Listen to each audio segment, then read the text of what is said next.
박근혜 대통령이 피의자로 사상 최초로 입건이 됐는데 그 전날 야권의 소위 잠룡 8분이 모여서 퇴진과 탄핵을 동시 투트랙으로 진행하겠다 이런 합의를 했습니다. 그분들 중에 가장 섭외가 쉬운 우리 오늘 한번 옵니다. 네. 전화 연결도 보통 대선 잠룡들은 쉽지 않습니다. 이분은 스튜디오 출연도 전화 한 통으로 그냥 간단하게 해결돼요. 쉬운 남자 이재명 시장님을 모셨습니다. 안녕하십니까. 네, 감사합니다. 네. 출연을 저희가 의뢰하니까 출연을 하겠는데 조건을 하나 다셨어요. 아십니까? 조건이 뭐였는지? 뭐였죠? 말 좀 많이 하게 해달라고. 시간이 올 건데.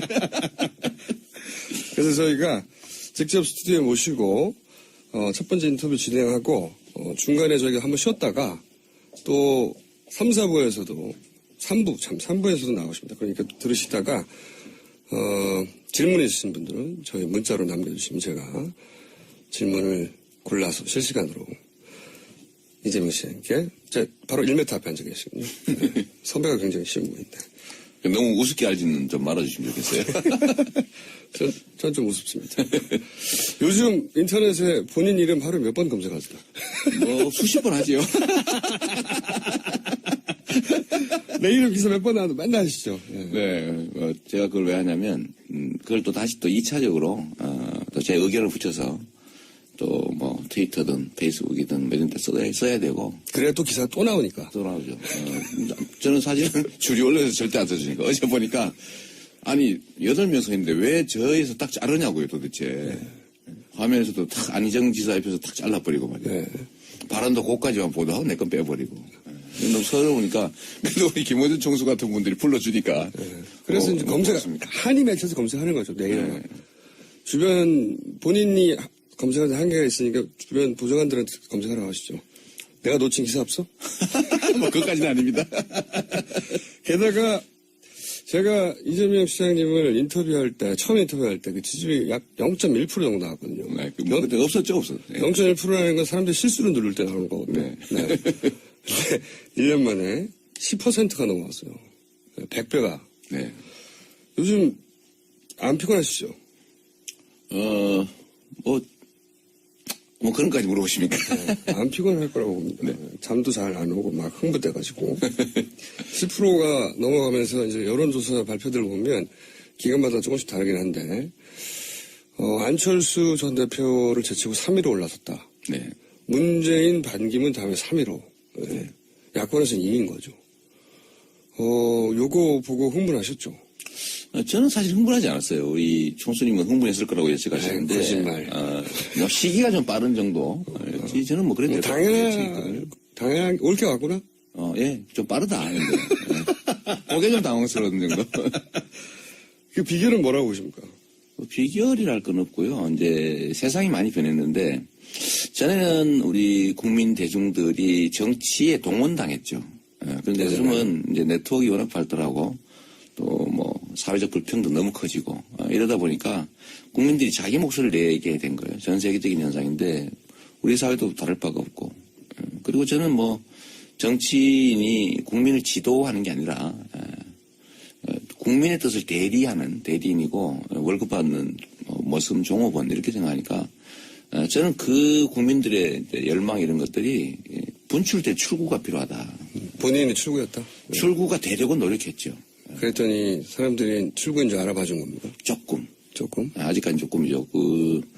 주인 입장에서는 뭐 국가 살림이든 개인 살림이든 다를 바가 없는데, 근데 주인의 입장에서는 월급 주고 쓰고 있는 우리 그 모습이 일하는 사람들이 내 뜻을 잘 받들어주고, 내 대신에 열심히 일해주고, 어려운 일 먼저 좀 나서주고 하면 이쁘죠. 뭐 그거 당연한 거 아닌가 싶어요. 본인이 그러니까 이쁨을 받고 있다고 생각하시는 거예요? 어제도 사실은 그 회의 명칭이 최초에 제안된 게 정치 지도자 회의였거든요. 네. 제가 그 얘기를 듣는 순간 두드러기가 딱 돋더라고요. 지도자들이 아니죠, 사실은. 국민은 지도당하는 사람 아니잖아요. 그래서 뭐라고 바꾸셨나요? 그 이름을 안 쓰고 어제 그래서 결국은 정치회의 이렇게 바꿨죠. 정치회의? 지도자를 빼고. 본인의 주장으로요? 네, 제가 그 실무협의 할 때 이건 안 된다. 명칭은 국민들로부터 지탄받는다. 제가 그렇게 지적했죠. 눈치가 참 빠르세요. 네, 원래 눈치밥으로 먹고 사는 거죠, 이게.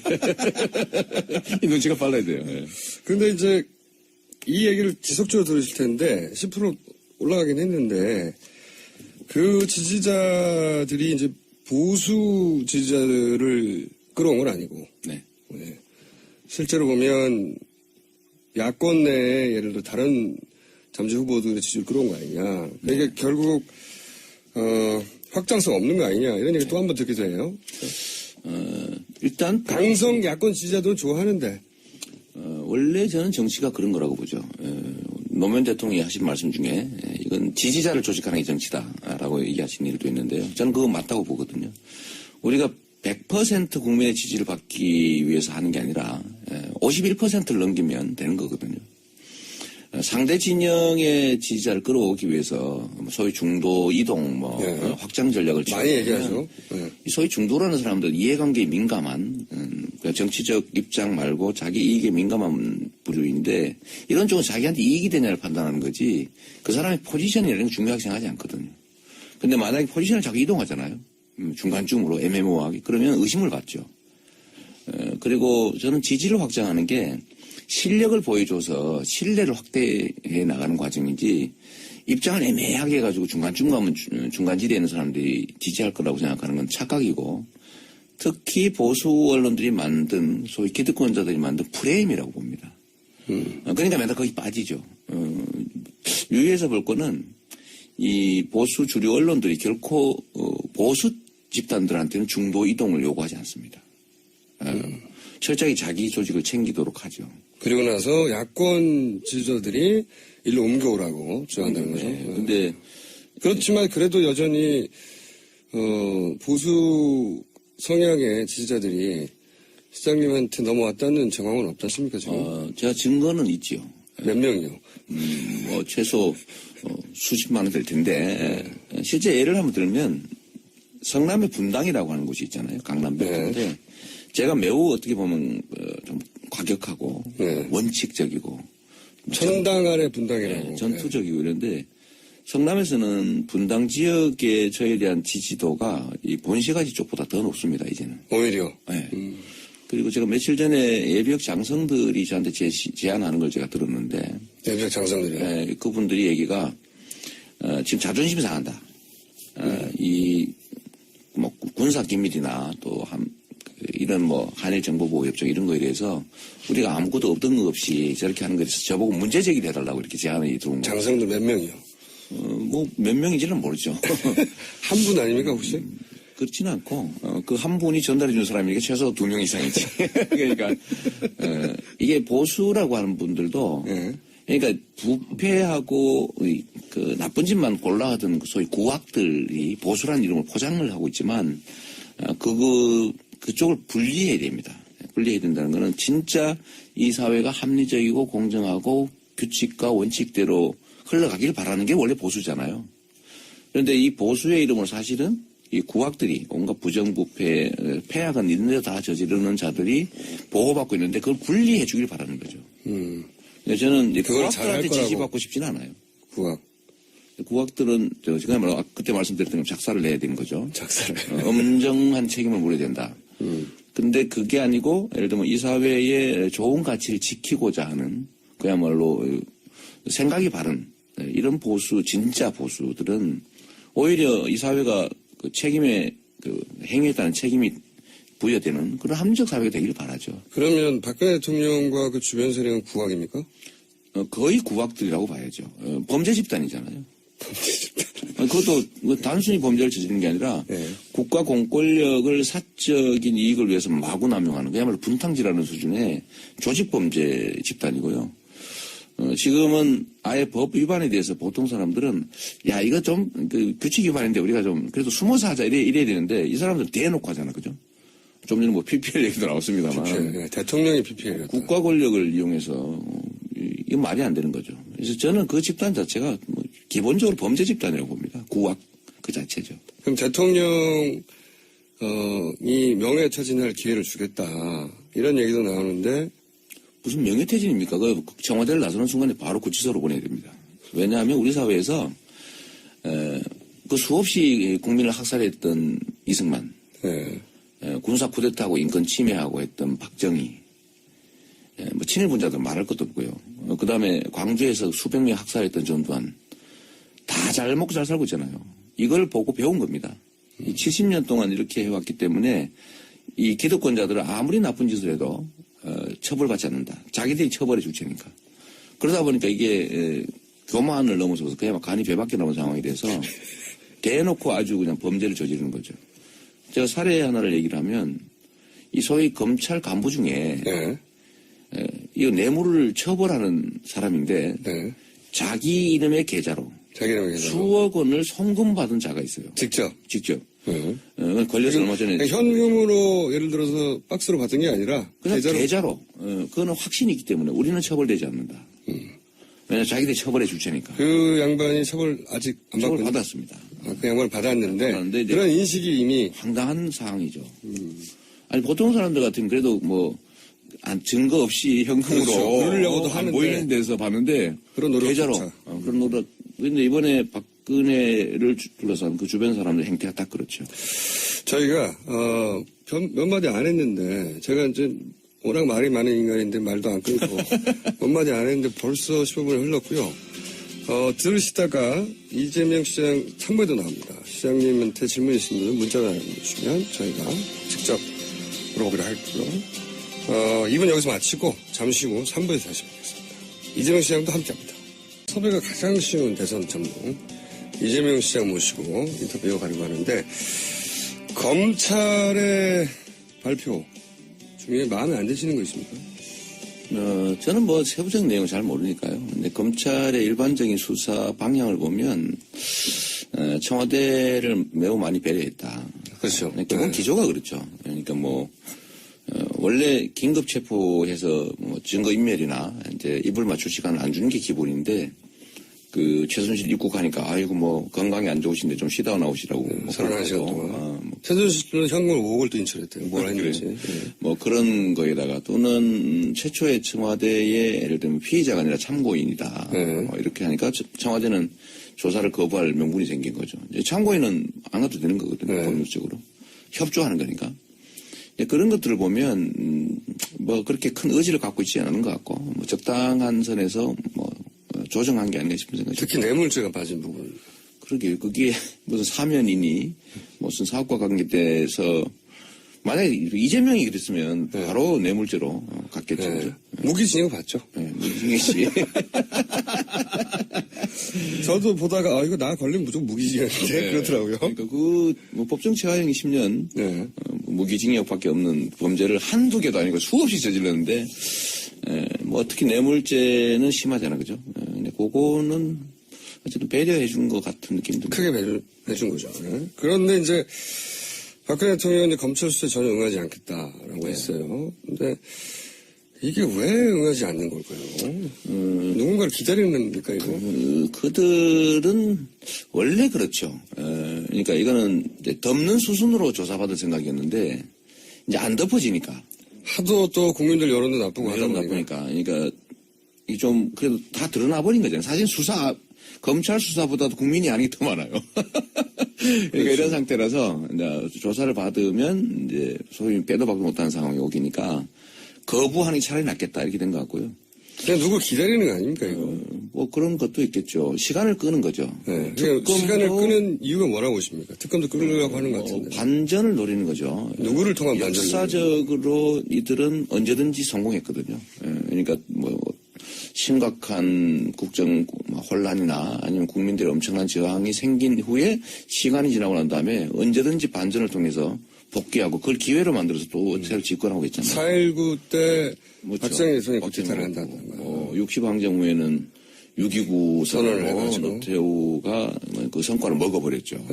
그래서 이번에도 저는 반기문을 기다리는 거 아니냐. 반기문. 1월달. 네, 1월달. 들어와서 뭔가 이렇게 획기적인 쇼 보여주고 뭐 반기문을 통해서 이 수습책을 낸다든지 뭐 재밌는 아이디어도 있잖아요.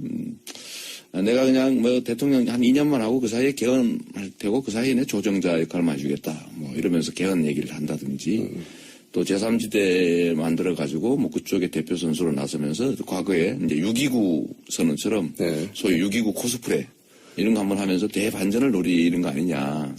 요건 하나의 가설인데 이거 말고도 뭐 저들은 원래 이런 데 엄청 유능하거든요. 뭐 일생을 한 길 그 길로 살아왔기 때문에 그렇죠. 경험도 있고. 경험이 오래된 분들이 지금 거기 계시잖아요. 그렇죠. 김기춘 비서실장도 경험 오래됐어요. 다 했죠. 거기 네. 박정희, 뭐 전두환, 6.29 다 현장에. 다 현장에 있었던 사람이니까 아마 확신이 있을 겁니다. 이 아무리 정도는 첫 번째 가뿐하게 대치기 할 수 있다. 이렇게. 첫 번째 배 아무리 많이 나와도 내가 한두 번 한 게 아니야. 이런. 겨울 지나면 뭐 줄어들 거고 사람들 지겨워할 거고 또 지겨워하게 만들 수 있고 그런 다음에는 이거를 이용해서 백가닥 그야말로 대반전을 이룰 수 있다. 그러니까 그 6.29를 잠깐 되짚어 보면 60한정이라고 엄청난 100만의 인파가 쏟아져 나오니까 그렇죠. 아 이거 드디어 이제 그런 사실은 전두환 대통령이 후원 여기서 후원이라고 하는 것은 체육관에서 대통령 그렇죠. 뽑겠다거나 간접 대통령 선거. 네, 말도 안 되는 체육관에서 3,000명 모아서 이 사람 대통령 하면 대통령 되는 득표율이 보통 97% 나오겠죠. 네, 북한보다 더한 그렇게 대통령을 뽑았던 시절도 있어요. 근데 그거 안 된다고 직선제를 요구하니까 100만 명이 몰려 나와서 한참 이게 어떻게 나라가 뒤집어지나 하다가 갑자기 노태우 전 대통령이 나타나가지고 짠 나타났죠. 내가 이 국면을 돌파하는 직선제를 하겠다고 6.29 그런 6.29 코스프레처럼 이 막힌 전국을 이제 반기문 사무총장을 통해서 뚫을 수도 있다. 네. 자기들이 기획한 거죠. 그렇죠. 네. 그런 시나리오도 가능하고 성공했죠. 성공해서 결국은 그 기형적인 헌법 5년짜리 단임제 하면서 결국은 노태우가 이겼죠. 그리고 나서 정권이 연장됐죠. 그러면. 지금 또 한 가지 이제 비교해 볼 수 있는 상황이 뭐가 있냐면 그 다음입니다. 그 다음에 야권에는 후보가 김대중, 김영삼 네. 속칭 빠방한 후보들이 있었는데 이제 둘 중에 한 사람 한다 누구나 믿고 있었는데 그 여권에서는 노태우 이후에 주저가 별로 없었어요. 네. 그러자 김대중 전 대통령 거절했다고 하는 3당 합당이라는 걸 뻥합니다. 그렇죠. 뭐 한쪽 쫙 모아가지고. 네, 이게 여당인지 야당인지 헷갈리기 시작하죠. 그때부터. 그렇죠. 이 3당 합당과 제3지대 3자 겹치지 않습니까? 그러게요. 3자를 좋아하나요? 그런 기획과 구상들을 하기 십상이다. 제3지대 뭐 포함해서 뭐 새로운 정치 조직을 만드는 시도는 계속 있었죠. 네. 지금 새누리당 안에서도 이제 친박과 비박 그런 게 나눠가지고 또 소위 비박으로 불리는 쪽은 일종의 그 면피를 위한 뭐 탄핵 주장 이런 걸 하고 있지 않습니까? 결국 쪼개질 테고 쪼개져서 나오면 이제 뭐 친박 그러니까 몸통 일부 떼내고 이제 다시 재기를 노리는 거죠. 그러면서 혼자가 아니라 다른 쪽하고 모아서 소위 제3지대 뭐 이런 걸 만들든지 한 다음에 거기에 뭐 반기문 같은 사람이 다 올라타고서 전혀 새로운 세력인 것처럼. 네, 또 다른 시나리오죠. 네, 마치 광주 학살했던 민정당, 민정당이 자신들의 모양을 숨기기 위해서 김영삼 끌어들여가지고 민자당을 만들었죠. 김종필까지 그러면서 3당 합당과 제3지대는 유사한 지점이 있습니다. 그런 의미에서. 그런 것 같아요. 뭐 기획은 이 사람들이 원래 해방 후에 이제 나라 팔아먹고 분단시키고 쿠데타하고 있던 세력이 사실은 같은 세력들이거든요. 근데 이게 얼굴만 계속 바꿔오는 거죠. 포장만. 지금도 이제 다시 이제 얼굴 바꾸고 포장 바꿔서 성형해가지고 다시 나타나지 않을까. 성형이요? 네. 귀가 번쩍하네요. 그렇죠. 그게 유행이니까. 네, 최순실 씨 특기인데. 네. 그렇게 바라보신다. 네, 그렇게 바라보신다.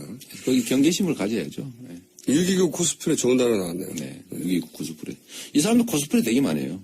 제3자 코스프레. 새누리당이 지금 그러잖아요. 자기들이 몸통인데 뭐 탈당해라, 뭐 탄핵하자 이러는 거는 자기들이 마치 피해자나 제3자인 것처럼 코스프레를 하는 거죠. 코스프레 진짜 좋아합니다. 네. 속지 마라 이거죠. 네, 6.29 코스프레. 시장님의 주장은 속지 말라는 건데. 근데 이제 추미애 대표가 갑자기 계엄 얘기를 했잖아요. 지난 주말에. 집회 직전에. 그래서 뭐 일각에서는 아니, 야권의, 제1당의 대표가 어떻게 이렇게 극단적인 얘기를 하나. 이런 비판도 있는데 어떻게 보십니까? 그 뉴스공장에서 뭐 안 되면 이재명 부르는 것처럼 그 사실 저한테도 계엄령 얘기해라. 실제 그런 움직임이 있는 것 같다. 아 그런 제보들이 많이 있었어요. 그럼요. 저보고 이걸 미리 예방적 차원에서 얘기를 하는 게 좋겠다라고 얘기를 했는데 저도 참 고민 좀 했죠. 그런 카드를 쓸 수 없도록. 혹은 이게 공포심을 조장하는군요, 실제. 양면이 있죠. 국민들한테 불안감을 조성하고. 그래서 집회 많이 못 나오게. 예방 효과는 있는데. 그래서 저도 고민을 많이 했는데 실제로 가능성이 없는 일은 아니거든요. 이 자들은 뭐든지 하는 사람입니다. 그러니까 사람 목숨, 파리 목숨으로 알고 그냥 숫자에 불과하죠. 300명 죽었냐, 400명 죽었냐 별로 중요하지 않습니다. 그건 죽나 보다 그냥. 내가 안 죽었으니까. 내가 안 죽었으니까. 그리고 자기들과 국민 대중은 다른 존재라고 보는 거예요. 지배 대상이죠 그냥. 그러니까 그중에 숫자 좀 주는 거 의미가 없죠. 그 사람들 입장에서. 그러니까 7시간 동안 뭐 했는지 아무도 모르는 거예요. 온 국민이 그걸 쳐다보고 와 저렇게 죽어가네 막 울면서 다 쳐다보고 있는데 이 대통령이라는 사람이 나중에 저녁 때 나타나가지고 그 구명조끼 입었다는데 그렇게 발견하기 어려워요? 이런 완벽한 헛소리였죠. 안 봤다는 얘기거든요. 이렇게 대중들의 삶이든 목숨도 관심 없는 사람들이라서 자기 권력을 지키기 위해서 무슨 짓도 한 사람이죠. 눈치만 안 보이면 총을 쏠 수도 있는 사람들이죠. 근데 그걸 하려면 이걸 미리 우리도 좀 가정에 넣어두고 미리 마음의 준비도 좀 하고 그런 상황이 벌어지지 않도록 준비해야죠. 그러니까 선제적으로 그런 발언을 하는 것이 오히려 필요했다. 그러니까 저한테 그 역할을 하라고 한 거죠. 원래 왜 안 하셨어요? 원래 총대 맺는 짓 잘하잖아요. 네, 원래 그거로 여기까지 오신 거 아닙니까? 남들이 안 하는 거. 네, 아직 이 총을 집어야 되나 말아야 할 때. 우리는 무조건 나한테 하죠 총. 오라면 무조건 오고. 근데 총 다 집어지고 막 떠는 거. 그런 건 했는데 이거는 좀 10% 넘어가니까 아무래도 아니 그거하고는 좀 관계가 없고요. 네. 너무 심각한 얘기여서. 그런데 마침 이제 추미애 대표가 그 얘기를 하고 나니까 비난 많이 받았죠, 그죠? 네. 저는 비난 받을 가능성도 고려했지만, 야, 이런 얘기까지 해야 되나. 그 사실 고민 중에 이제 추미애 대표 그 얘기를 하신 거고, 그래서 저는 사실 고맙죠, 뭐. 그러니까 한번 짚기는 짚어야 됩니다. 이런 짓도 충분히 할 수 있는 사람. 가능했었고, 실제로 했었죠. 옛날에 다 했죠. 구테타도 했었고요. 그리고 뭐, 광주에서는 사람 많이 죽었지 않습니까? 그러니까요. 수백 명을 죽였고. 그리고 나서 집권해버렸어요. 그런 일이 있고 나서. 처벌도 받지 않았어. 지금까지도, 사실상. 저 뻔뻔하게 살아가지고 우리가 정말 한번 되짚어봐야 될 게, 이 프랑스가 세계적인 강국이잖아요. 나치에 부역했던 사람들, 해방되고 난 다음에 그 만 몇천 명 정도를 다 처형했죠. 그뿐만 아니라 지금도 나치 부역자들을 90세가 다들 넘었는데 그 전 세계를 다니면서 추적해서 잡고 있습니다. 근데 그런 정도가 있어야. 독일도 그렇게 하고 있죠. 네. 그럼요. 프랑스가 세계적 강국으로 그래서 살아남는 거죠. 근데 우리나라는 나쁜 짓을 크게 많이 할수록 살아남을 가능성이 높은 사회가 돼 있어요. 대한민국이 이게 민주공화국이 아닌 거죠. 이번 사태에 예를 들어 박근혜에 관련돼서 국민들이 이렇게 화나는 이유도 그래서 저도 사실은 혁명적 변화의 시기가 왔다. 그냥 건국혁명 제대로 나라를 완성할 기회가 왔다고 보는 이유가 이런 것들을 한번 정리할 절호의 기회가 온 거죠. 그래서 저는 박근혜에 대해서 좀 사회적 불안을 좀 줄이기 위해서 퇴로를 열어주자라는 논의에 대해서는요. 저는 그 전부터 명확하게 주장했는데 박근혜는 청와대를 나선 순간에 반드시 감옥을 보내야 된다. 죄를 지면 처벌받는구나. 온 국민이 다 평등하구나. 라는 생각을 국민 속에 심어줘야 됩니다. 그래야 희망이 생겨요. 근데 이 사회는 규칙 어기고 나쁜 짓 하고 남한테 피해 많이 끼친 자일수록 존중받는 사회입니다. 그러니까 아무도 희망을 갖지 않잖아요. 이번 기회에 이 국고 손실 엄청나게 한 이명박하고 이번에 그 조직범죄 주범 박근혜는 둘이 손잡고 감옥을 반드시 보내야 됩니다. 라고 이제 주장하시는 거고. 네. 네. 근데 보수 진영 일각에서는 또 그 연민 같은 게 남아 있을 테니까 그분들을 배려 혹은 대통령의 예우 차원에서 최소한 스스로 퇴진한다면 예를 들어서 닉슨도 결국은 법적 처벌 받지 않는 조건으로 2년에 걸쳐서 실갱이를 하다가 본인이 내려왔단 말이죠. 네. 그런 것 같은 기회를 줘야 되는 거 아니냐. 그 닉슨은 이제 도청을 한 거고. 그리고 거짓말한 게 가장 거짓말했다 이건데요. 아니 박근혜 대통령 거짓말을 전 국민을 상대로 수없이 매일 했어요. 매일까지는 과장이고요. 행동 자체, 존재 자체가 거짓말이었던 겁니다. 그건 맞습니다. 네? 네. 그러니까 이거하고 차원이 다르죠. 이거는 조직 범죄라니까요. 보통 국민들은 저지르고 싶어도 할 수 없는 범죄를 한 거예요. 국가 권력을 이용해서. 근데 그 수준이 너무 자범 수준이라. 그러니까 너무 저질스럽고. 부끄러워요. 너무 규모도 크고 너무 광범위하죠. 규모가 큰 것만 있으면 덜 부끄러울지도 몰라요. 네. 너무 작은 거. 그러니까 이 기가 막힐 일인데. 그 중에 제일 제가 볼 때는 건 이겁니다. 자기가 단골로 다니던 미용사의 남편분을 아무런 근거 없이 국회의원으로 만들어주려고 했다든가. 하여튼, 이거 모르셨구나. 뉴스가 뉴스를 밀어내고 있기 때문에 요즘은. 너무 많아가지고. 네. 아니면 뭐, 정유라의 동창 아버지를 위해서 뭘 좀 밀어주고, 조그마한 회사를 밀어준 다음에. 그러게요. 샤넬백을 받는다든가.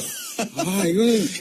제가요, 사실은 저는 어떤 사건이 벌어지면 나는 변호사 습관에 남아서 그 사건 내용을 자세히 분석하는 경향이 있거든요. 사실 이번 사태는요, 제가 포기했습니다. 어제 8개가 발표를 했는데 그 읽다가 말아버렸어요. 너무 많아서 제가 그걸 분석할 가치가 없더라고. 그냥 존재 자체나 규모나 이런 것들이 그냥 나쁜 사람들이에요. 진짜 나쁜 사람도 아니라 진짜 조직범죄, 주범들이고 이게 그래서 저는 더 이상 그냥 나쁜 사람, 있을 수 없는 국가적 그냥 그 범죄자 집단들 이렇게 그냥 정리하고 말기로 했습니다. 뭐 파면 끝이 없어요. 이거 하나하나 따지는 게 무의미하다. 저는 머리 아파서 더 진짜 안 하기로 했다니까. 머리 우리 청순이 물어보는 거 제가 그냥 적당히 넘어간 게 실제 잘 몰라. 시장님은 자기 이름만 계속 검색하다 보니까 뉴스를 놓치는 거예요. 뉴스가 너무 많아서 그게 의미가 없는 거죠. 이제 그거는 검찰이 할 일이고 특검이 할 일이죠. 아니 검찰도 그 역할을 안 하기 때문에 국민들이 대신한 다음에 그걸 집회 나와서 떠들고 있는 거예요. 계속 주장하고 있는. 그래서요. 제가 이건 하나 꼭 해야 되겠다 싶어서 전에 한번 의견을 물어본 일이 있거든요. 세월호 7시간을 직무유기로 고발하는 것 어떠냐. 제가 이제 했더니 한 1, 2주 됐죠. 지금 왜 고발 안 하냐 말만 해놓고 뭐 이런 얘기들도 많고 해서 제가 실제 고발을 할 생각을 가지고 있습니다. 대통령 수사를 계기라도 만들어줘야죠. 만들어줘야 되고 아니 그 수없이 많은 사람들이 죽어가는 시간에 뭘 잘했다고 다른 사람 얘기하면 고발하고 그럽니까? 아니, 자기가 뭘 했다고 밝히면 될 거 아닙니까? 뭘 안 했다는 말만 하고 있죠. 그러니까 무슨 스무고개 하는 거예요? 국민을 상대로? 거기에 이제 스무고개를 제가 이제 끝장을 내주도록 하겠습니다. 관저에 있었다. 관저에 있으면 그 집에 있었다는 얘기 아닙니까? 그 안에 있는 집. 숙직실에 있었다는 얘기죠. 숙직실이 아니지. 집. 그 안에 집이잖아, 집. 아니 그거는 이제 보통 공무원의 기준을 보자면 큰 숙직실일 뿐. 그거는 이제 그 사람들 얘기고 숙직실은 근무하는 공간인데 여기는 청와대 안에 있는 집이에요, 집. 관에서 제공한 주거 공간이죠. 주거 공간과 업무 공간은 다른 자기가 거예요. 맞다고 저렇게 빡빡 우기시고. 원래 그런 거 웃겨야죠. 어쨌든 집인데. 집에서 아니 처음에는 늦을 수 있다고 봐요. 무슨 뭐 화장도 좀 해야 되고 하니까 이해하는데 아니 왜 5시까지 안 나타나냐 이 말이에요. 집에 있었어도 TV 있지 않습니까? 전 국민이 TV를 생방송 다 보고 있기 때문에. TV를 안 봤다는 얘기거든요. 그 말이 안 되거든요. TV를 안 봤다는 얘기고. 그 보고 내용도 청와대에서 뭐 몇십 분을 했다는데 한 번이라도 읽어봤으면 내용이 알잖아요. 배 안에 사람들이 갇혀서 못 나고 있다는 사실 온 국민이 보고 있는데 발견하기 어렵다. 물 위에 둥둥 떠 있는 걸 상상한 거예요. 그러니까요. 네? 첫 보고 정도 받았나 봐요. 첫 보고. 네. 그리고 그다음부터 안 받.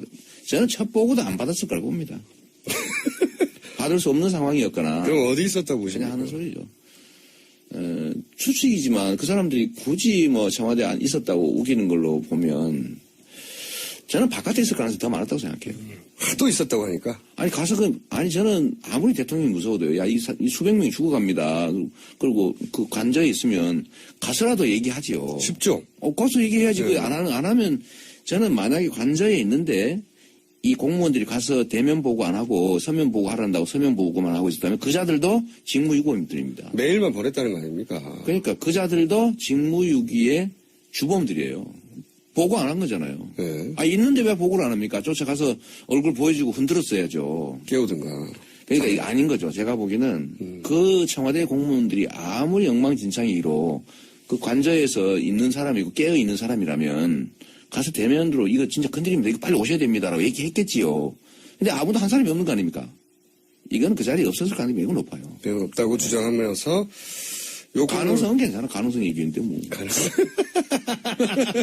살짝 순간적으로 발을 빼시네. 그죠. 아니 고발할 테니까. 저 고발 엄청 많이 당했거든요. 고발은 저도 뭐 전문가인데 고발 많이 당하셨죠. 질문 몇 가지 골라볼게요. 유재성 씨가 이재명 시장님 고정 출연 바랍니다. 고정 출연하면 출연료 줍니까? 출연료 주는데 저희가 이제 리포트 하실래요? 저는 지금 전국, 교통 상황 하도 많이 돌아다니시니까. 저는 촛불 집회 가야 됩니다, 전국에. 아니, 교통 리포트. 저 가끔. 가는 길에? 네, 가는 길에. 대구 갔더니? 네, 교통 상황을 광주 어떻게 갔더니? 하고. 자, 요것도 있습니다. 요즘 들어서 문재인, 이재명 지지자들이 특히 온라인상에서 서로 싸우고 있습니다. 한마디 해주세요. 저는 뭐 하지 말라고 많이 말리죠. 말리는데, 이 말려지지 않는 사람들이 있어요.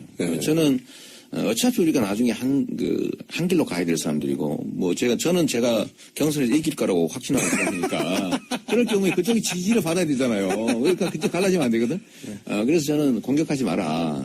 특히 허위사실 고소나 인격적 모욕하면 안 된다. 자기 주장은 할 수 있죠. 차이를 드러낼 수는 있어요.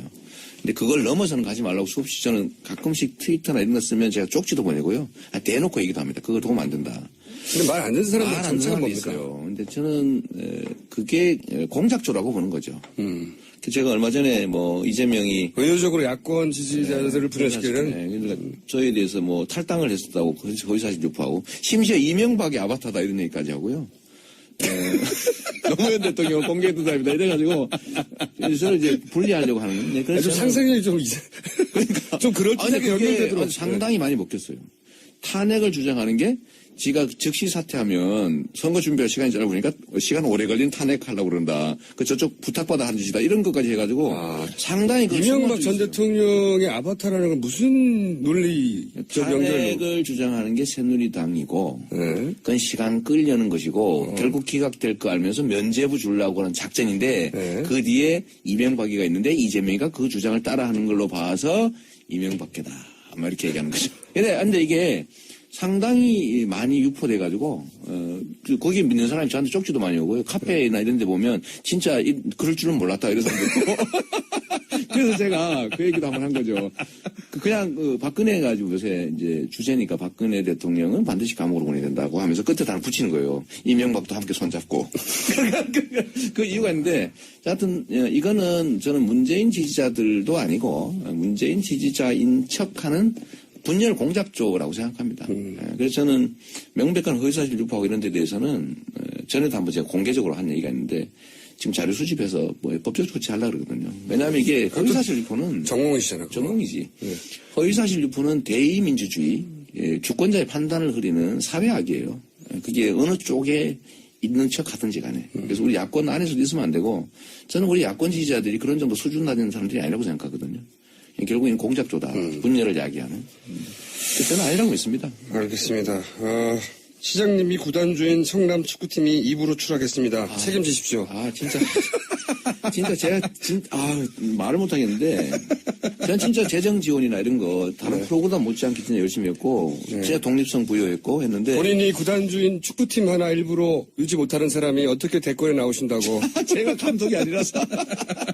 어쨌든 그거는 저는 다시 이제 내년에 2부에서 열심히 하고 또 조직 정비할 기회를 잡고 사실 저희가 시민구단을 인수한 다음에 원래는 2부로 가야 맞거든요. 2부에 가서 정비하고 이제 시민구단적 성격을 갖고 다시 이렇게 와서 이랬는데 그래서 살아남아가지고 너무 기대가 컸던 것 같아요. ICL 나가고 상위권 올라가고 근데 이게 결국 저력이라고 하는 게 있더라고요. 결국은 이제 무너졌는데 성남 축구팀이 일부러 올라가기 전까지는 대권 후보 어림도 없다. 그 전에 큰일 났네. 갑자기 올라올 수도 없고. 현안 중에 한 가지만 여쭤보자면요. 한일 군사정보 협정을 굉장히 시급하게 체결을 하고. 네, 막 서두르고 있죠. 그리고 대통령이 이것을 서명하겠다고 지금 의지를 표명한 상태예요. 일본은 좀 천천히 하자는 입장인데 오히려. 네, 한국 정부가. 왜 이렇게까지 급하게 한다고 보십니까? 저는 이제 박근혜 대통령이 미국의 압력 때문에 그런 거 아닌가 싶고요. 기본적으로는. 네, 두 번째는 일본에 대해서 국민들이 생각하는 것 이상으로 일종의 부채의식을 갖고 있는 거 아니냐. 박근혜 대통령이 일본에서 부채의식이 있다? 네, 그건 어떤 경우에서 하시는 말씀입니까? 아버지 때문에 아닐까 싶어요. 아버지가 그랬다는 거 아닙니까? 청와대에서 일본 군복 입고 말 타고 돌았다는 거 아니에요? 그걸 보고 자란 사람이거든요. 청와대에 있을 때 그랬다는 이야기는 이게 확인된 내용입니까? 저는 보도하니까, 거기사실 고소당하면 알 수 없고, 그런 사진이 있더라고. 근데, 자기가 광복군이라고 누군가가, 본인 광복군이라고 하십시오라고 했더니, 거부했다는 얘기도 있잖아요. 아니, 무슨 내가 그런 광복군을 하냐고, 나 일본군 장교 출신인데. 그랬다는 거 아닙니까? 그래서 일본에 대한 어떤 친밀감 혹은 연대감이 박정희 대통령이 있었는데 계속 의식이 예를 들면 한국만큼 또는 뭐 상당 정도 일본에 대한 기속 의식도 있을 수 있죠, 심리적으로. 근데 그거는 이제 부수적인 거고, 한일 군사정보보호협정이 대한민국 안보에는 전혀 도움이 안 되고, 특히 일본이 북한에 비교해서 우리나라의 군사 안보적인 측면에서 적대국적인 성격, 적성이라고 하는 게 북한 못지 않거든요. 왜냐하면 북한이 남한을 침공한 그로부터 5년 전까지 이 한반도를 침공해서 지배하고 있던 자들입니다. 그리고 독도를 여전히 자기 땅이라고 우기고 그래서 침략 야욕을 드러내고 있고 그 일제강점 침략의 역사를 사과하지도 반성하지도 않으면서 위안부 합의를 막 강제로 밀어붙이는 자들이죠. 그런데 적성 국가한테 군사 정보를 제공한다. 특히 일본에 우리가 얻을 정보는 없거든요. 미국으로부터 다 받는 정보이기 때문에 일방적으로 우리 정보를 일본에 주는 건데 이걸 왜 이리 서두르냐. 설명할 길이 없지 않습니까? 사드 정보 때문이라고 하는 얘기도 있긴 물론이죠. 있습니다. 이제 오바마 정부가 이제 퇴임하기 전에 사드를 완벽하게 만들었다라고 하는 걸 보여주기 위해서 사드 배치도 빨리 서두르고 하는 미국의 입장도 있긴 한 것 같아요. 근데 사드는 내년에 배치되잖아요. 되더라도. 근데 지금 뭐 이렇게 막 탄핵이니 사퇴해라 이런 판에 마구 서둘러서 설명할 일은 아니거든요. 그러니까 내년에 되잖아요. 박근혜 대통령이 뭔가 약속을 해서 본인의 어떤 임기나 또는 보장이 안 되는 것 같고 흔들리니까 오히려 빨리 사인할 수 있을 때 사인하도록 누군가가 급하게 요청한 거 아니냐. 그래서 제가 그렇게 얘기한 거죠. 이게 이제 손님인 줄 알았는데 이 도둑인 게 이제 발각이 난 겁니다. 막 훔치고 있었는데 이제 지금 쫓겨나게 생겼거든요. 그러니까 좀 더 많이 훔쳐가자. 그러니까 담장 밖으로 뭘 막 던져주는 상황이 아닌가 싶어요. 일본도 주고 미국도 주고 막 어차피 빨리 나가야 되는데. 그러면 그렇게 던져주려면 미리 받은 게 있어야 되는 거 아닙니까? 그건 모르겠어요. 하여튼 뭐 던져주는 건 분명합니다. 아니 일본도 뭐 안 될 거라고 포기하고 있었거든요. 전국 혼란 때문에 추진이 어렵겠다 이렇게 판단했다는데 한국 정부에서 마구 서둘러 밀어붙이고 지금 가서명하고 본서명도 곧 하겠다. 대통령의 일정상으로는 내일인가 서명하는 걸로 예정돼 있는 걸로 제가 알고 있는데. 그러고 다행인 것은요. 제가 그래서 이걸 좀 유심하게 봤는데 매우 중요한 국가 문제니까 다행히 1년마다 계약을 갱신하게 돼 있더라고요. 협정을. 협정 연장 안 하면 되는 거니까 그나마 너무 큰 걱정 안 하셔도 될 것 같아요. 국민들 입장에서. 본인이 당선될 거니까? 뭐 누가 되든 박근혜가 아니면 이럴 땐 또 앉아서. 너무 그러면 안 됩니다. 이미 많이 그래놓고 뭘. 적당히 해야 된다니까. 이미 적당히는 넘어가신 분이에요, 지금. 적당히 발표기 너무 늦었습니다. 제가 PPL 전문이라 저도. 저희가 거의 1시간 가까이 훅 지나가 버렸어요. 훅 지나가 버렸는데 오늘은 여기까지만 하고요. 이 문자도 참 많이 옵니다. 시장님은 정동영 개다. 이 문자도 굉장히 많이 오기 때문에 이명박 개라는 얘기는 해명하셨는데 정동영 개다. 저쪽으로 결국 삼지대 함께 갈 거다 이런 얘기. 정동영 때문에 뭐 정치 문에 이런 얘기까지 나오고요. 근데 저는 그건 아니고 2006년에 시장 선거 나오려고 왔다가 2007년 대선 때 모든 사람들이 지지하는 후보가 있잖아요. 그래서 전 정동영 후보를 지지했고 그때 당시에 뭐 우리 정봉주 의원은 손학규 지지했잖아요. 뭐 그때 현장에서 한번 다툰 일도 있는데 그때 딱 좋은 성격의 사람 두 사람이죠. 근데 그때 대선 끝나고 난 다음에는 뭐 정치적 길은 또 다른 거고 탈당 이미 하셨는데 거기하고는 또 다르죠. 그러니까 과거에 한때 지지했던 걸 따지면 예를 들면 추미애 대표님은 지금 문재인 대표님하고 가까운데 그런 식으로 따지면 탄핵했던 분이잖아요. 과거의 정치적 이력을 가지고 얘기하면 저는 정동영 의장의 대선을 도왔지만 그 다음에 손학규 대표 성남 출마할 때 적극적으로 지원했고요. 한명숙 총리 선거할 때 제가 경기도에서 가장 많이 도와준 사람이에요. 그 다음에 정세균 대표도 당 선거할 때는 경기 동부 책임자였죠, 저는. 그러니까 저는 다 걸려 있어요. 다. 그렇군요. 그러니까 그렇게 얘기하면은 본인에게 돈만 낸다면 아니 정치적 선택을 언제나 해야죠, 정치인들은. 관계없이 나는 몰라 그런 건 정치인이 아니죠. 당원으로 그러니까 당의 중요한 의사결정에 언제나 참여하고 자기 의사 표명하고. 근데 그 중에 한때의 경력을 가지고 매도하면 그건 정말 나쁜 거죠. 그러면 마지막 질문인데요. 오늘 예정된 시간도 벌써 지나갔는데, 뭐, 곧 금방 또 부를 거니까요. 시키시니까. 일단 오늘은 보내드리려고 하는데, 반기문 지금 1, 2위가 이것도 뭐 좀 있으면 바뀔 수도 있는데 순위가 현재 기준으로 하자면 문재인 반기문 정도가 대선 후보의 1, 2위를 오랫동안 다투고 있습니다. 본인이 종합 2위로 지금 3위권 올라갔는데 2위로 올라가는 시점은 언제입니까?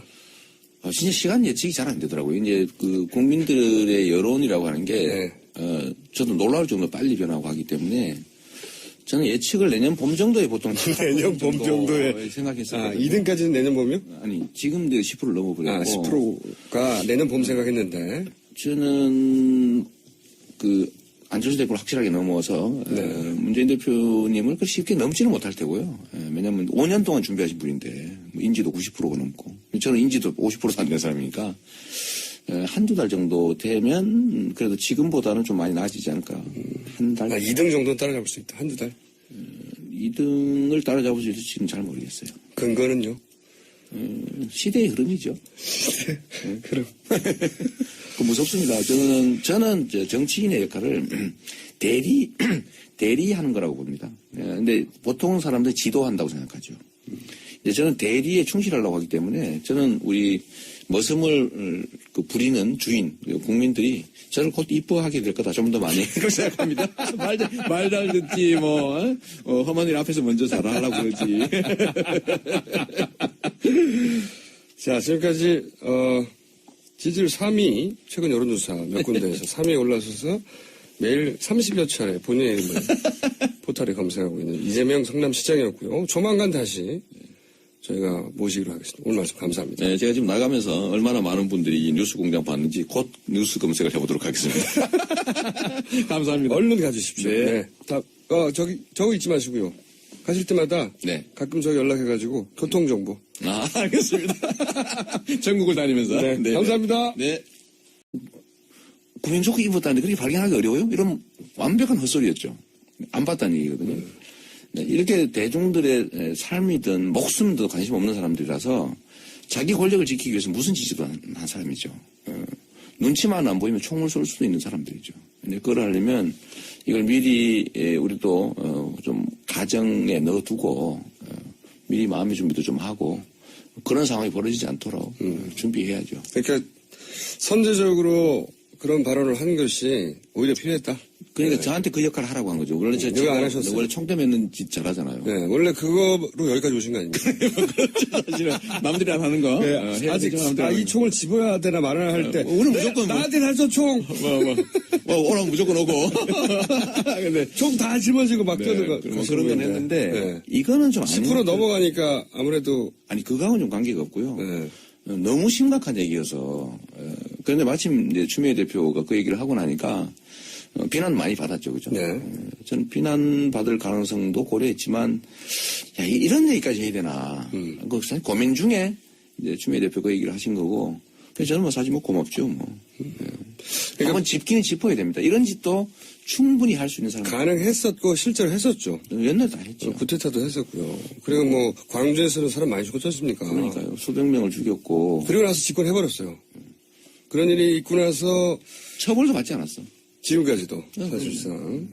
저 뻔뻔하게 살아가지고 우리가 정말 한번 되짚어봐야 될 게 프랑스가 세계적인 강국이잖아요. 나치에 부역했던 사람들 해방되고 난 다음에 그 만 몇천 명 정도를 다 처형했죠. 그뿐만 아니라 지금도 나치 부역자들을 90세가 다들 넘었는데 그 전 세계를 다니면서 추적해서 잡고 있습니다. 근데 그런 정도가 있어야 독일도 그렇게 하고 있죠. 그럼요. 프랑스가 세계적 강국으로 살아남는 거죠. 근데 우리나라는 나쁜 짓을 크게 많이 할수록 살아남을 가능성이 높은 사회가 돼 있어요. 대한민국이 이게 민주공화국이 아닌 거죠. 이번 사태에 예를 들어 박근혜에 관련돼서 국민들이 이렇게 화나는 이유도 저도 사실은 혁명적 변화의 시기가 왔다. 그냥 건국혁명 제대로 나라를 완성할 기회가 왔다고 보는 이유가 이런 것들을 한번 정리할 절호의 기회가 온 거죠. 그래서 저는 박근혜에 대해서 좀 사회적 불안을 좀 줄이기 위해서 퇴로를 열어주자라는 논의에 대해서는요. 저는 그 전부터 명확하게 주장했는데 박근혜는 청와대를 나선 순간에 반드시 감옥을 보내야 된다. 죄를 지면 처벌받는구나. 온 국민이 다 평등하구나. 라는 생각을 국민 속에 심어줘야 됩니다. 그래야 희망이 생겨요. 근데 이 사회는 규칙 어기고 나쁜 짓 하고 남한테 피해 많이 끼친 자일수록 존중받는 사회입니다. 그러니까 아무도 희망을 갖지 않잖아요. 이번 기회에 이 국고 손실 엄청나게 한 이명박하고 이번에 그 조직범죄 주범 박근혜는 둘이 손잡고 감옥으로 반드시 보내야 됩니다. 라고 이제 주장하시는 거고. 네. 네. 근데 보수 진영 일각에서는 또 그 연민 같은 게 나와 있을 테니까 그분들을 배려하고 혹은 대통령의 예우 차원에서 최소한 스스로 퇴진한다면 예를 들어서 닉슨도 결국은 법적 처벌 받지 않는 조건으로 2년에 걸쳐서 실갱이를 하다가 본인이 내려왔단 말이죠. 네. 그런 거 같은 기회를 줘야 되는 거 아니냐. 그 닉슨은 이제 도청을 한 거고. 그리고 거짓말한 게 가장 거짓말했다 이건데요. 아니 박근혜 대통령 거짓말을 전 국민을 상대로 수없이 매일 했어요. 매일까지는 과정이고요. 아니, 행동 자체, 존재 자체가 거짓말이었던 겁니다. 그건 맞습니다. 네? 네. 그러니까 이거하고 차원이 다르죠. 이거는 조직 범죄라니까요. 보통 국민들은 저지르고 싶어도 할 수 없는 범죄를 한 거예요.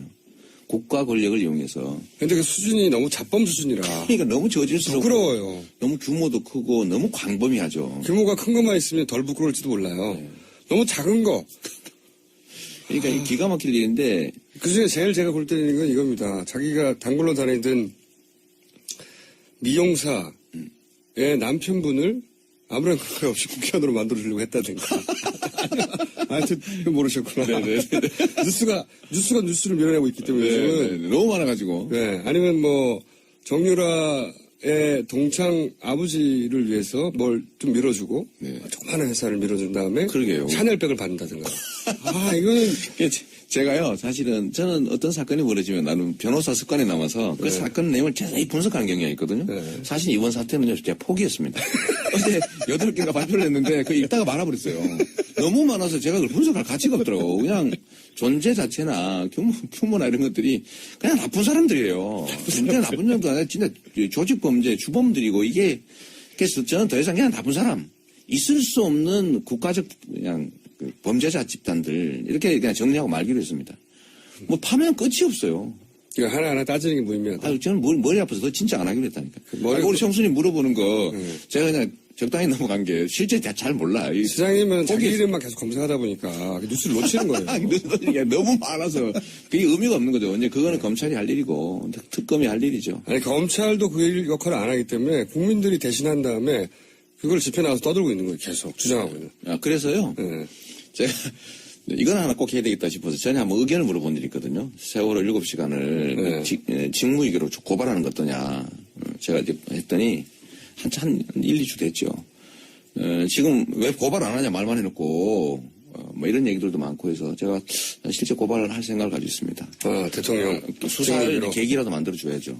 만들어줘야 되고 아니 그 수없이 많은 사람들이 죽어가는 시간에 뭘 잘했다고 다른 사람 얘기하면 고발하고 그럽니까? 자기가 머리 딱 밝히면 될 거 아닙니까? 뭘 안 했다는 말만 하고 있죠. 그러니까 무슨 20곡이 하는 거예요? 국민을 상대로? 거기에 이제 20곡이를 제가 이제 끝장을 내주도록 하겠습니다. 관저에 있었다. 관저에 있으면 그 집에 있었다는 얘기 아닙니까? 그 안에 있는 집. 숙직실에 있었다는 얘기죠. 숙직실이 아니지. 집. 그 안에 집이잖아, 집. 아니, 그거는 이제, 보통 공무원의 기준을 보자면, 꼭 큰 숙직실일 뿐. 그거는 이제 그 사람들 얘기고, 숙직실은 근무하는 공간인데, 여기는 청와대 안에 있는 집이에요, 집. 관에서 제공한 주거 공간이죠. 주거 공간과 업무 공간은 다른 거예요. 박근혜 대통령이 피의자로 사람 최초로 입건이 됐는데, 그 전날 야권의 소위 잠룡 8분이 모여서 퇴진과 탄핵을 동시 투트랙으로 진행하겠다 이런 합의를 했습니다. 그분들 중에 가장 섭외가 쉬운 우리 오늘 한번 봅니다. 전화 연결도 보통 대선 잠룡들은 쉽지 않습니다. 이분은 스튜디오 출연도 전화 한 통으로 그냥 간단하게 해결돼요. 쉬운 남자 이재명 시장님을 모셨습니다. 안녕하십니까. 네, 감사합니다. 출연을 저희가 의뢰하니까 출연을 하겠는데 조건을 하나 달았어요. 아십니까? 조건이 뭐였는지? 뭐였죠? 말 좀 많이 하게 해달라고. 이 양이 올 건데. 그래서 저희가 직접 스튜디오에 모시고 첫 번째 인터뷰 진행하고 중간에 저희가 한번 쉬었다가 또 3, 4부에서도 3부에서도 나오십니다. 그러니까 들으시다가 질문 있으신 분들은 저희 문자로 남겨주시면 제가 질문을 골라서 실시간으로 이재명 씨에게 바로 1m 앞에 앉아 계시군요. 네. 선배가 굉장히 쉬운 분인데. 너무 우습게 알지는 좀 말아주시면 좋겠어요. 전 좀 우습습니다. 요즘 인터넷에 본인 이름 하루에 몇 번 검색하세요? 뭐 수십 번 하지요.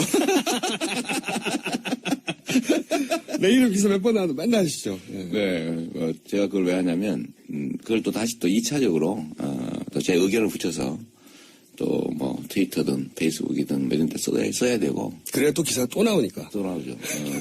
저는 사실은 줄이 올려서 절대 안 써주니까. 어제 보니까 아니 8명 서 있는데 왜 저에서 딱 자르냐고요 도대체. 네. 화면에서도 딱 안희정 지사 옆에서 딱 잘라버리고 말이에요. 네.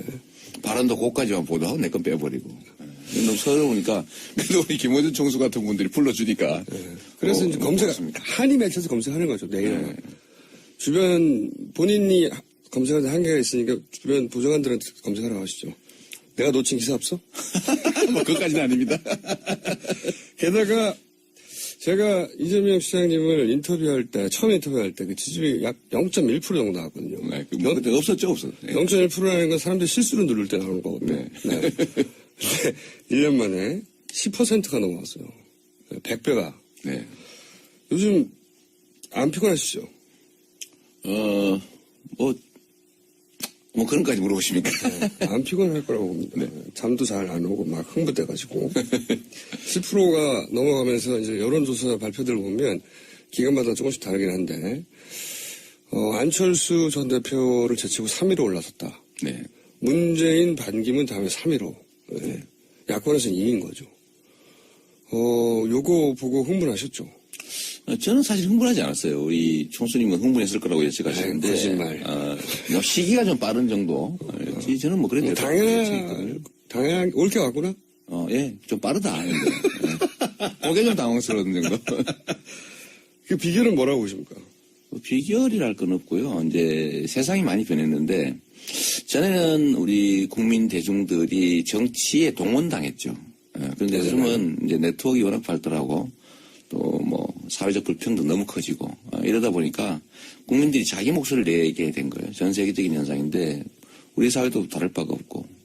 그리고 저는 뭐 정치인이 국민을 지도하는 게 아니라 국민의 뜻을 대리하는 대리인이고 월급 받는 모습 종업원 이렇게 생각하니까 저는 그 국민들의 열망 이런 것들이 분출될 출구가 필요하다. 본인이 출구였다? 출구가 되려고 노력했죠. 그랬더니 사람들이 출구인 줄 알아봐 준 겁니까? 조금? 아직까지 조금이죠. 주인 입장에서는 뭐 국가 살림이든 개인 살림이든 다를 바가 없는데, 근데 주인의 입장에서는 월급 주고 쓰고 있는 우리 그 모습이 일하는 사람들이 내 뜻을 잘 받들어주고, 내 대신에 열심히 일해주고, 어려운 일 먼저 좀 나서주고 하면 이쁘죠. 뭐 그거 당연한 거 아닌가 싶어요. 본인이 그러니까 이쁨을 받고 있다고 생각하십니까? 어제도 사실은 그 회의 명칭이 최초에 제안된 게 정치 지도자 회의였거든요. 네. 제가 그 얘기를 듣는 순간 두드러기가 탁 돋더라고요. 지도자들이 아니죠, 사실은. 국민은 지도당하는 사람 아니잖아요. 그래서 뭐라고 바꾸셨나요? 그 이름을 안 쓰고 어제 그래서 결국은 정치회의 이렇게 바꿨죠. 정치회의. 지도자를 빼고. 본인의 주장으로요? 네, 제가 그 실무협의할 때 이건 안 된다. 명칭은 국민들로부터 지탄받는다. 제가 그렇게 지적했죠. 눈치가 참 빠르세요. 네, 원래 눈치밥으로 먹고 사는 거죠, 이게. 이 눈치가 빨라야 돼요. 네. 근데 이제 이 얘기를 지속적으로 들으실 텐데 10% 올라가긴 했는데 그 지지자들이 이제 보수 지지자들을 끌어온 건 아니고 네. 네. 실제로 보면 야권 내에 예를 들어 다른 잠재 후보들의 지지를 끌어온 거 아니냐. 그러니까 네. 결국 확장성 없는 거 아니냐 이런 얘기 또 한 번 듣기도 해요. 일단 강성 야권 지지자들은 좋아하는데 원래 저는 정치가 그런 거라고 보죠. 노무현 대통령이 하신 말씀 중에 이건 지지자를 조직하는 게 정치다라고 얘기하신 일도 있는데요. 저는 그거 맞다고 보거든요. 우리가 100% 국민의 지지를 받기 위해서 하는 게 아니라 51%를 넘기면 되는 거거든요. 상대 진영의 지지자를 끌어오기 위해서 소위 중도 이동 확장 전략을 많이 얘기하죠. 이 소위 중도라는 사람들 이해관계에 민감한 정치적 입장 말고 자기 이익에 민감한 부류인데 이런 쪽은 자기한테 이익이 되냐를 판단하는 거지 그 사람의 포지션이라는 게 중요하게 생각하지 않거든요. 근데 만약에 포지션을 자꾸 이동하잖아요. 중간쯤으로 애매모호하게 그러면 의심을 받죠. 그리고 저는 지지를 확장하는 게 실력을 보여줘서 신뢰를 확대해 나가는 과정이지 입장을 애매하게 해가지고 중간쯤 가면 중간지대에 있는 사람들이 지지할 거라고 생각하는 건 착각이고 특히 보수 언론들이 만든 소위 기득권자들이 만든 프레임이라고 봅니다. 그러니까 맨날 거기 빠지죠. 유의해서 볼 거는 이 보수 주류 언론들이 결코 보수 집단들한테는 중도 이동을 요구하지 않습니다. 철저히 자기 조직을 챙기도록 하죠. 그리고 나서 야권 지지자들이 일로 옮겨오라고 주장한다는 거죠. 근데 그렇지만 그래도 여전히 보수 성향의 지지자들이 시장님한테 넘어왔다는 정황은 없지 않습니까 지금? 제가 증거는 있지요. 몇 명이요? 최소 수십만 원 될 텐데 실제 예를 한번 들면 성남의 분당이라고 하는 곳이 있잖아요. 강남병인데 제가 매우 어떻게 보면 좀 과격하고 원칙적이고 천당 아래 분당이라고 전투적이고 이런데 성남에서는 분당 지역의 저에 대한 지지도가 이 본시가지 쪽보다 더 높습니다. 이제는. 오히려. 네. 그리고 제가 며칠 전에 예비역 장성들이 저한테 제안하는 걸 제가 들었는데 예비역 장성들이요? 네, 그분들이 얘기가 지금 자존심이 상한다. 이 뭐 군사 기밀이나 또 이런 뭐 한일 정보보호 협정 이런 거에 대해서 우리가 아무것도 없던 것 없이 저렇게 하는 거에 대해서 저보고 문제 제기를 해달라고 이렇게 제안이 들어온 거예요. 장성들 몇 명이요? 뭐 몇 명인지는 모르죠. 한 분 아닙니까 혹시? 그렇지는 않고 그 한 분이 전달해 준 사람이니까 최소 2명 이상이지. 그러니까 이게 보수라고 하는 분들도 그러니까 부패하고 그 나쁜 짓만 골라하던 소위 구악들이 보수라는 이름을 포장을 하고 있지만 그쪽을 분리해야 됩니다. 분리해야 된다는 것은 진짜 이 사회가 합리적이고 공정하고 규칙과 원칙대로 흘러가길 바라는 게 원래 보수잖아요. 그런데 이 보수의 이름으로 사실은 이 구악들이 온갖 부정부패, 폐악은 있는데 다 저지르는 자들이 보호받고 있는데 그걸 분리해 주길 바라는 거죠. 저는 구악들한테 지지받고 싶지는 않아요. 구악들은 제가 그때 말씀드렸던 작사를 내야 되는 거죠. 작사를. 엄정한 책임을 물어야 된다. 근데 그게 아니고 예를 들면 이 사회의 좋은 가치를 지키고자 하는 그야말로 생각이 바른 이런 보수, 진짜 보수들은 오히려 이 사회가 그 책임에 행위에 따른 책임이 부여되는 그런 합리적 사회가 되기를 바라죠. 그러면 박근혜 대통령과 그 주변 세력은 구악입니까? 거의 구악들이라고 봐야죠. 범죄 집단이잖아요. 범죄 집단. 그것도 단순히 범죄를 저지르는 게 아니라 국가 공권력을 사적인 이익을 위해서 마구 남용하는 그야말로 분탕질하는 수준의 조직범죄 집단이고요. 지금은 아예 법 위반에 대해서 보통 사람들은 야 이거 좀 규칙 위반인데 우리가 좀 그래도 숨어서 하자 이래야 되는데 이 사람들은 대놓고 하잖아, 그죠?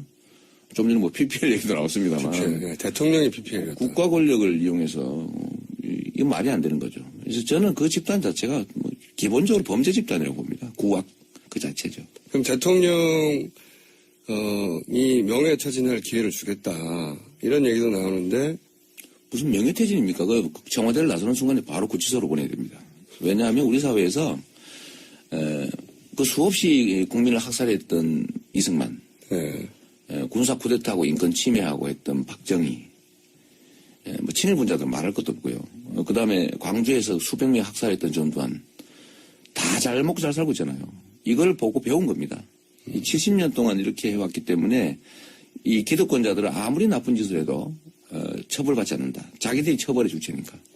그러다 보니까 이게 교만을 넘어서서 그야말로 간이 배밖에 나온 상황이 돼서 대놓고 아주 그냥 범죄를 저지르는 거죠. 제가 사례 하나를 얘기를 하면 이 소위 검찰 간부 중에 이 뇌물을 처벌하는 사람인데 자기 이름의 계좌로 수억 원을 송금받은 자가 있어요. 직접. 걸려서 얼마 전에. 현금으로 예를 들어서 박스로 받은 게 아니라 그냥 계좌로. 그거는 확신이 있기 때문에 우리는 처벌되지 않는다. 왜냐면 자기들이 처벌해 줄 테니까. 그 양반이 처벌 아직 안 처벌 받고 받았습니다. 그 양반을 받았는데 받았는데 이제 그런 인식이 이미 황당한 상황이죠. 아니 보통 사람들 같으면 그래도 뭐 증거 없이 현금으로 그렇죠. 그러려고도 안 하는데. 보이는 데서 봤는데 그런 노력조차. 계좌로 그런 노력. 근데 이번에 박근혜를 둘러싼 그 주변 사람들 행태가 딱 그렇죠. 저희가 몇 마디 안 했는데 제가 이제 워낙 말이 많은 인간인데 말도 안 끊고 몇 마디 안 했는데 벌써 15분이 흘렀고요. 들으시다가 이재명 시장 3부에도 나옵니다. 시장님한테 질문 있으신 분은 문자로 남겨주시면 저희가 직접 물어보기로 할고요. 2분 여기서 마치고 잠시 후 3부에서 다시 뵙겠습니다. 이재명 시장도 함께합니다. 섭외가 가장 쉬운 대선 전문 이재명 시장 모시고 인터뷰 이어가려고 하는데 검찰의 발표 중에 마음에 안 드시는 거 있습니까? 저는 뭐 세부적인 내용을 잘 모르니까요. 근데 검찰의 일반적인 수사 방향을 보면 청와대를 매우 많이 배려했다. 그렇죠. 기본 기조가 그렇죠. 그러니까 뭐 원래 긴급 체포해서 뭐 증거인멸이나 이제 입을 맞출 시간을 안 주는 게 기본인데 그 최순실 입국하니까 아이고 뭐 건강이 안 좋으신데 좀 쉬다 나오시라고. 뭐 31시간 동안. 최순실은 현금을 5억을 또 인출했대요. 뭘 했는지. 뭐 그런 거에다가 또는 최초의 청와대의 예를 들면 피의자가 아니라 참고인이다. 뭐 이렇게 하니까 청와대는 조사를 거부할 명분이 생긴 거죠. 이제 참고인은 안 가도 되는 거거든요. 법률적으로. 협조하는 거니까. 그런 것들을 보면 뭐 그렇게 큰 의지를 갖고 있지 않은 것 같고 뭐 적당한 선에서 뭐 조정한 게 아닌가 싶은 생각이 특히 뇌물죄가 빠진 부분. 그러게요. 그게 무슨 사면이니 무슨 사업과 관계돼서 만약에 이재명이 그랬으면 바로 뇌물죄로 갔겠죠. 그죠? 무기징역 받죠. 네, 무기징역 씨. 저도 보다가 이거 나 걸리면 무조건 무기징역인데 그렇더라고요. 그러니까 뭐 법정 체화형이 10년 무기징역밖에 없는 범죄를 한두 개도 아니고 수없이 저질렀는데 뭐 특히 뇌물죄는 심하잖아요, 그죠? 근데 그거는 어쨌든 배려해 준 것 같은 느낌도 크게 배려해 준 거죠. 그런데 이제 박근혜 대통령이 검찰 수사에 전혀 응하지 않겠다라고 했어요. 근데 이게 왜 응하지 않는 걸까요? 누군가를 기다리는 겁니까, 이거? 그들은 원래 그렇죠. 그러니까 이거는 이제 덮는 수순으로 조사받을 생각이었는데 이제 안 덮어지니까. 하도 또 국민들 여론도 나쁘고 하다 여론 나쁘니까. 그러니까 이게 좀 그래도 다 드러나 버린 거잖아요. 사실 검찰 수사보다도 국민이 아닌 게 더 많아요. 그러니까 그렇죠. 이런 상태라서 이제 조사를 받으면 이제 소위 빼도 박도 못하는 상황이 오기니까 거부하는 게 차라리 낫겠다 이렇게 된 것 같고요. 그냥 누굴 기다리는 거 아닙니까, 이거? 뭐 그런 것도 있겠죠. 시간을 끄는 거죠. 네. 그러니까 시간을 끄는 이유가 뭐라고 보십니까? 특검도 끌으려고 하는 것 같은데. 반전을 노리는 거죠. 누구를 통한 반전을? 역사적으로 이들은 언제든지 성공했거든요. 그러니까 뭐 심각한 국정 혼란이나 아니면 국민들의 엄청난 저항이 생긴 후에 시간이 지나고 난 다음에 언제든지 반전을 통해서 복귀하고 그걸 기회로 만들어서 또 새로 집권하고 있잖아요. 4.19 때 그렇죠. 박정희 대통령이 국제탄을 한다든가. 60항쟁 후에는 6.29 선언을 해가지고 노태우가 그 성과를 먹어버렸죠. 그래서 이번에도 저는 반기문을 기다리는 거 아니냐. 반기문. 1월달. 네, 1월달. 들어와서 뭔가 이렇게 획기적인 쇼 보여주고 뭐 반기문을 통해서 이 수습책을 낸다든지 뭐 재미있는 아이디어도 있잖아요. 내가 그냥 뭐 대통령 한 2년만 하고 그 사이에 개헌할 테고 그 사이에 내 조정자 역할만 해주겠다 뭐 이러면서 개헌 얘기를 한다든지 또 제3지대 만들어가지고 뭐 그쪽에 대표 선수로 나서면서 과거에 이제 6.29 선언처럼 소위 6.29 코스프레 이런 거 한번 하면서 대반전을 노리는 거 아니냐. 요건 하나의 가설인데 이거 말고도 뭐 저들은 원래 이런 데 엄청 유능하거든요. 뭐 일생을 한 길 그 길로 살아왔기 때문에 그렇죠. 경험도 있고. 경험이 오래된 분들이 지금 거기 계시잖아요. 그렇죠. 김기춘 비서실장도 경험 오래됐어요. 다 했죠. 박정희, 뭐 전두환, 6.29 다 현장에 현장에 있었던 사람이니까 아마 확신이 있을 겁니다. 아무리 촛불 집회 가뿐하게 대치기 할 수 있다. 촛불 집회 아무리 많이 나와도 내가 한두 번 한 게 아니야. 이런. 겨울 지나면 뭐 줄어들 거고 사람들 지겨워할 거고 또 지겨워하게 만들 수 있고 그런 다음에는 이거를 이용해서 획가닥 그야말로 대반전을 이룰 수 있다. 그러니까 그 6.29를 잠깐 되짚어 보면 60한쟁이라고 엄청난 100만의 인파가 쏟아져 나오니까. 그렇죠. 이거 드디어 이제, 그런, 사실은 전두환 대통령이 후원, 여기서 후원이라고 하는 것은 체육관에서 대통령 그렇죠. 뽑겠다고 간접 하는. 대통령 선거. 네, 말도 안 되는 체육관에서 3,000명 모아서 이 사람 대통령 하면 대통령 되는 득표율이 보통 97% 나오겠죠. 북한보다 더한. 그렇게 대통령을 뽑았던 시절도 있어요. 근데 그거 안 된다고 직선제를 요구하니까 100만 명이 몰려 나와서 한참 이거 어떻게 되나 나라가 뒤집어지나 하다가 갑자기 노태우 전 대통령이 나타나가지고 짠 나타났죠. 내가 이 국면을 돌파하는 직선제를 하겠다고. 6.29, 그런 6.29 코스프레처럼 이 막힌 전국을 이제 반기문 사무총장을 통해서 뚫을 수도 있다. 네. 자기들이 기획한 거죠. 그렇죠. 네. 그런 시나리오도 가능하고. 성공했죠. 성공해서 결국은 그 기형적인 헌법 5년짜리 단임제 하면서 결국은 노태우가 이겼죠. 그리고 나서 정권이 연장됐죠. 그러면서. 지금 또 한 가지 이제 비교해 볼 수 있는 상황이 뭐가 있냐면 그 다음입니다. 그 다음에 야권에는 후보가 김대중, 김영삼, 네. 속칭 빠방한 후보들이 있었는데 이제 둘 중에 한 사람 한다 누구나 믿고 있었는데 그 여권에서는 노태우 이후에 주저가 별로 없었어요. 네. 그러자 김대중 전 대통령 거절했다고 하는 3당 합당이라는 걸 뻥합니다. 그렇죠. 뭐 한쪽 쫙 모아가지고. 네, 이게 여당인지 야당인지 헷갈리기 시작하죠. 그때부터. 그렇죠. 이 3당 합당과 제3지대 3자 겹치지 않습니까? 그러게요. 3자를 좋아하나요? 그런 기획과 구상들을 하기 십상이다. 제3지대 뭐 포함해서 뭐 새로운 정치 조직을 만드는 시도는 계속 있었죠. 네. 지금 새누리당 안에서도 이제 친박과 비박 그런 게 나눠가지고 소위 비박으로 불리는 쪽은 일종의 그 면피를 위한 뭐 탄핵 주장 이런 걸 하고 있지 않습니까? 결국 쪼개질 테고 쪼개져서 나오면 이제 뭐 친박 그러니까 몸통 일부 떼내고 다시 재기를 노리는 거죠. 그러면서 혼자가 아니라 다른 쪽하고 모아서 소위 제3지대 뭐 이런 걸 만들든지 한 다음에 거기에 뭐 반기문 같은 사람이 다 올라타고서 전혀 새로운 세력인 것처럼. 네, 또 다른 시나리오죠. 네, 마치 광주 학살했던 민정당, 민정당이 자신들의 모양을 숨기기 위해서 김영삼 끌어들여가지고 민자당을 만들었죠. 김종필까지 그러면서 3당 합당과 제3지대는 유사한 지점이 있습니다. 그런 의미에서 그런 것 같아요. 뭐 기획은 이 사람들이 원래 해방 후에 이제 나라 팔아먹고 분단시키고 쿠데타하고 있던 세력이 사실은 같은 세력들이거든요. 근데 이게 얼굴만 계속 바꿔오는 거죠. 포장만. 지금도 이제 다시 이제 얼굴 바꾸고 포장 바꿔서 성형해가지고 다시 나타나지 않을까. 성형이요? 네. 귀가 번쩍하네. 그렇죠. 요새가 유행이니까. 네, 최순실 씨 특기인데. 네. 그렇게 바라보신다. 네, 그렇게 바라보신다. 거기 경계심을 가져야죠. 네. 6.29 코스프레 좋은 단어 나왔네요. 네. 6.29 코스프레. 이 사람도 코스프레 되게 많이 해요. 제3자 코스프레. 새누리당이 지금 그러잖아요. 자기들이 몸통인데 뭐 탈당해라, 뭐 탄핵하자 이러는 거는 자기들이 마치 피해자나 제3자인 것처럼 코스프레를 하는 거죠. 코스프레 진짜 좋아합니다. 네. 속지 마라 이거죠. 네, 6.29 코스프레. 시장님의 주장은 속지 말라는 건데. 근데 이제 추미애 대표가 갑자기 계엄 얘기를 했잖아요. 지난 주말에. 집회 직전에. 그래서 뭐 일각에서는 아니, 야권의, 제1당의 대표가 어떻게 이렇게 극단적인 얘기를 하나. 이런 비판도 있는데 어떻게 보십니까?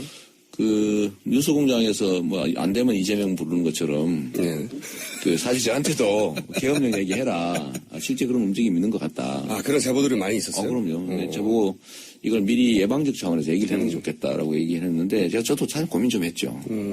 그런 카드를 쓸 수 없도록. 혹은 이 공포심을 조장하는 건요, 실제. 양면이 있죠. 국민들한테 불안감을 조성하고. 그래서 집회 많이 못 나오게. 예방 효과는 있는데 그래서 저도 고민을 많이 했는데 실제로 가능성이 없는 일은 아니거든요. 이 자들은 뭐든지 하는 사람입니다. 그러니까 사람 목숨, 파리 목숨으로 알고 그냥 숫자에 불과하죠. 300명 죽었냐, 400명 죽었냐 별로 중요하지 않습니다. 그건 죽나 보다 그냥. 내가 안 죽었으니까. 내가 안 죽었으니까. 그리고 자기들과 국민 대중은 다른 존재라고 보는 거예요. 지배 대상이죠 그냥.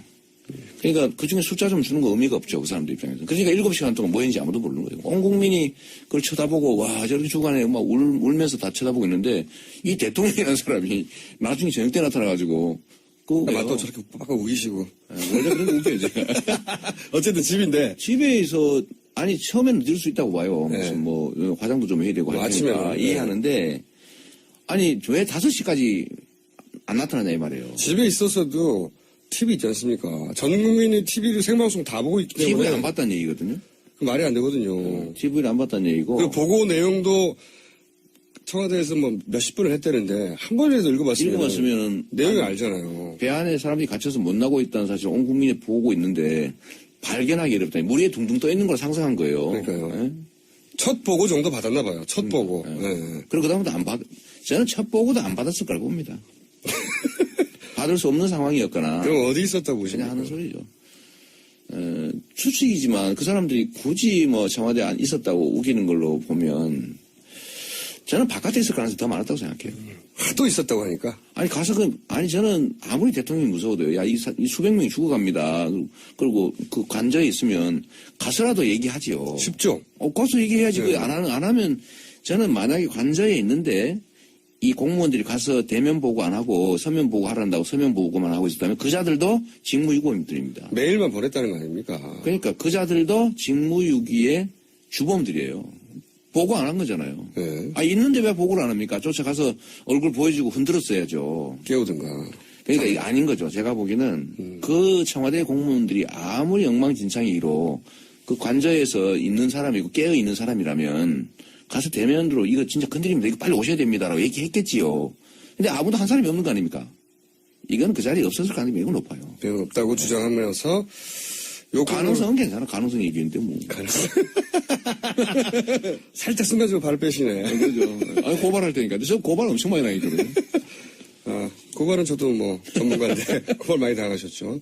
질문 몇 가지 골라볼게요. 유재성 씨가 이재명 시장님 고정 출연 바랍니다. 고정 출연하면 출연료 줍니까? 출연료 주는데 저희가 이제 리포트 하실래요? 저는 지금 전국 교통 상황 하도 많이 돌아다니시니까. 저는 촛불 집회 가야 됩니다. 전국에. 아니 교통 리포트. 저 가끔 가는 길에? 네, 가는 길에. 대구 갔더니? 네, 교통 상황이 광주 어떻다고. 갔더니? 자, 요것도 있습니다. 요즘 들어서 문재인, 이재명 지지자들이 특히 온라인상에서 서로 싸우고 있습니다. 한마디 해주세요. 저는 뭐 하지 말라고 많이 말리죠. 말리는데 이 말려지지 않는 사람들이 있어요. 저는 어차피 우리가 나중에 한 길로 가야 될 사람들이고 뭐 저는 제가 경선에서 이길 거라고 확신하고 있으니까 그럴 경우에 그쪽이 지지를 받아야 되잖아요. 그러니까 그쪽 갈라지면 안 되거든. 그래서 저는 공격하지 마라. 특히 허위사실 고소나 인격적 모욕하면 안 된다. 자기 주장은 할 수 있죠. 차이를 드러낼 수는 있어요. 근데 그걸 넘어서는 가지 말라고 수없이 저는 가끔씩 트위터나 이런 거 쓰면 제가 쪽지도 보내고요. 대놓고 얘기도 합니다. 그거 도움 안 된다. 근데 말 안 듣는 사람들 말 안 듣는 사람이 뭡니까? 있어요. 근데 저는 그게 공작조라고 보는 거죠.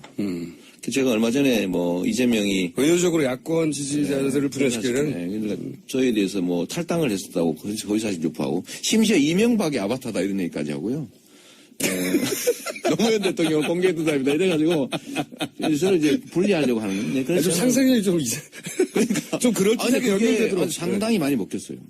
탄핵을 주장하는 게 지가 즉시 사퇴하면 선거 준비할 시간이 짧으니까 시간 오래 걸린 탄핵하려고 그런다. 저쪽 부탁받아 한 짓이다. 이런 것까지 해가지고 상당히 이명박 전 대통령의 아바타라는 건 무슨 논리적 연결로? 탄핵을 주장하는 게 새누리당이고 그건 시간 끌려는 것이고 결국 기각될 거 알면서 면죄부 주려고 하는 작전인데 그 뒤에 이명박이가 있는데 이재명이가 그 주장을 따라하는 걸로 봐서 이명박계다.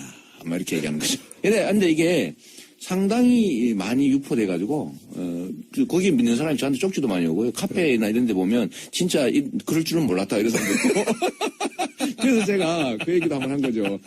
그냥, 박근혜 가지고 요새 이제 주제니까 박근혜 대통령은 반드시 감옥으로 보내야 된다고 하면서 끝에 다 붙이는 거예요. 이명박도 함께 손잡고. 그 이유가 있는데, 하여튼, 이거는 저는 문재인 지지자들도 아니고, 문재인 지지자인 척하는 분열 공작조라고 생각합니다. 그래서 저는 명백한 허위사실 유포하고 이런 데 대해서는 전에도 한번 제가 공개적으로 한 얘기가 있는데 지금 자료 수집해서 뭐 법적 조치하려고 그러거든요. 왜냐하면 이게 허위사실 유포는 전공이시잖아요. 전공이지. 허위사실 유포는 대의민주주의, 주권자의 판단을 흐리는 사회악이에요. 그게 어느 쪽에 있는 척 하든지 간에. 그래서 우리 야권 안에서도 있으면 안 되고 저는 우리 야권 지지자들이 그런 정도 수준 낮은 사람들이 아니라고 생각하거든요. 결국에는 공작조다. 분열을 야기하는. 저는 아니라고 믿습니다. 알겠습니다. 시장님이 구단주인 성남 축구팀이 2부로 추락했습니다. 책임지십시오.